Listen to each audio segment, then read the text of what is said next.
शहर की भागदौड़ और शोर शराबे से दूर गन्ने के खेतों के बीचों बीच एक पुरानी वीरान हवेली खड़ी थी। लोग उसे चांदनी हवेली के नाम से जानते थे। कहते थे कि दशकों पहले उस हवेली में चांदनी नाम की एक खूबसूरत नर्तकी रहती थी, जिसे हवेली के बेरहम जमींदार ने धोखा देकर मार डाला था। तब से चांदनी की रूह उस हवेली में भटकती है, इंसाफ की तलाश में, और हर उस शख्स से नफरत करती है जो उस हवेली की दहलीज पार करने की हिम्मत करता है। कॉलेज के 4 दोस्त आकाश, रोहन, प्रिया और समीरा अपनी छुट्टियों में बोर हो रहे थे। एक शाम जब वे एक चाय की टपरी पर बैठे थे तो चांदनी हवेली की बात छिड़ गई। मैंने सुना है, आकाश ने शरारती मुस्कान के साथ कहा, कि आज अमावस्या की रात है। कहते हैं आज चांदनी की रूह सबसे ज्यादा बेचैन रहती है। रोहन ने अपनी चाय का घूंट भरते हुए कहा, बकवास है ये सब, भूत वूत कुछ नहीं होते।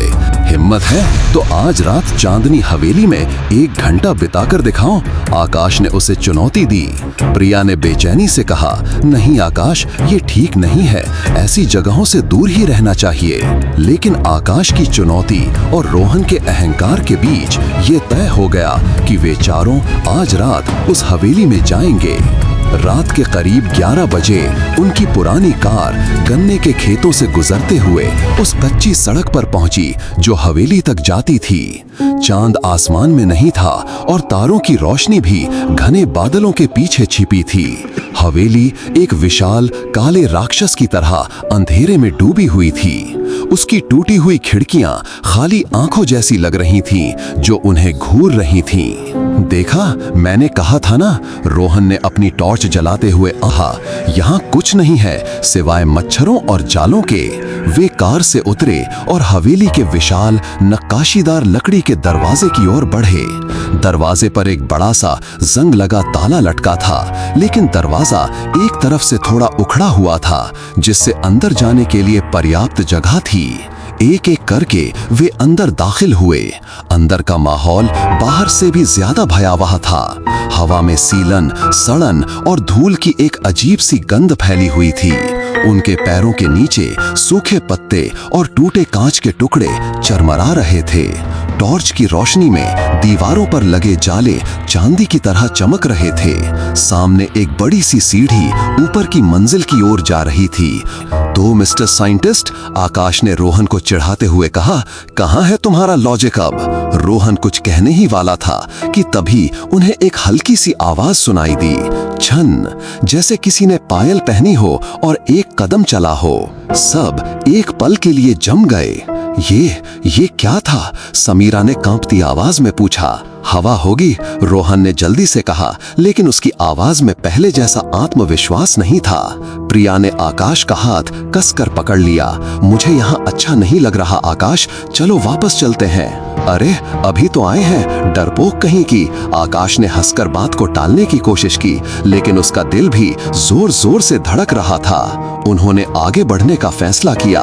वे हॉल के बीचों बीच एक टूटा हुआ झूमर लटका था। दीवारों पर बड़ी बड़ी तस्वीरें टंगी थीं। एक तस्वीर हवेली के जमींदार की थी। उसकी आंखों में एक अजीब सी क्रूरता थी। ऐसा लग रहा था जैसे वो तस्वीर से ही उन्हें घूर रहा हो। अचानक उनके पीछे एक दरवाजा धड़ाम की जोरदार आवाज के साथ बंद हो गया। वे चारों उछल पड़े और पलट कर देखा, वही दरवाजा था जिससे वे अंदर आए थे। ये हवा से बंद हुआ है, रोहन चिल्लाया, लेकिन उसकी आंखों में अब साफ डर दिख रहा था।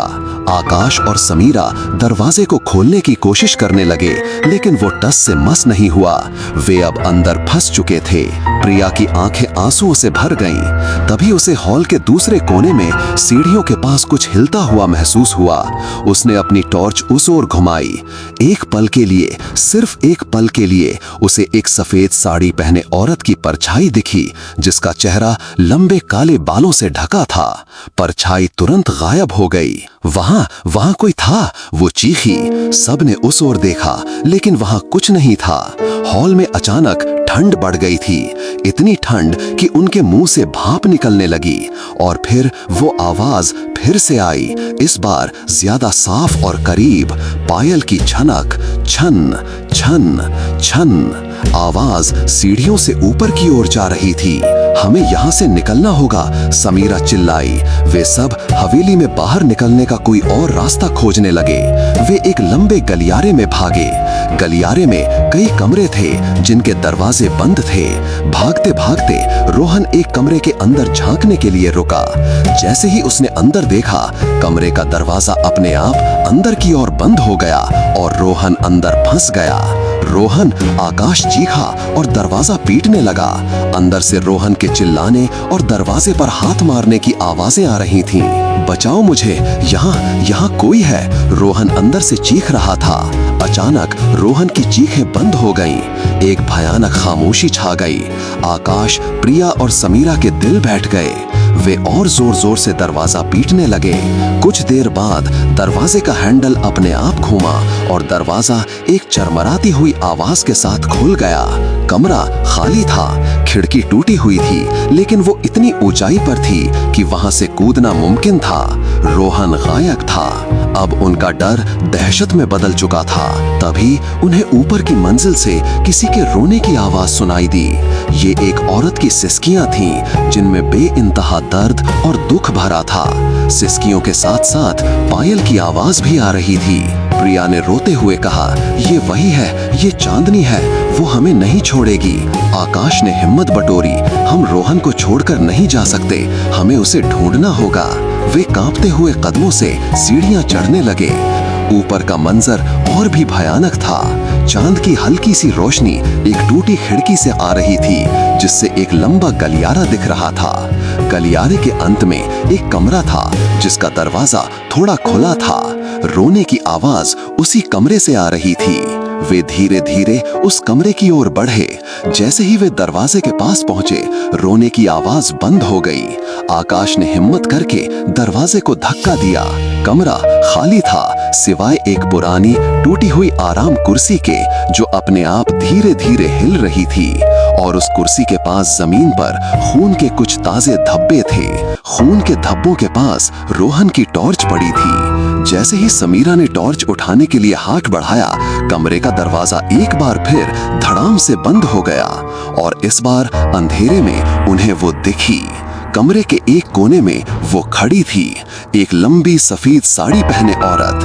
उसके बाल उसके चेहरे पर बिखरे हुए थे, लेकिन उन बालों के बीच से उसकी दो आंखें आग के गोलों की तरह चमक रही थीं। उसके चेहरे पर दुख नहीं, बल्कि बेइंतहा गुस्सा था।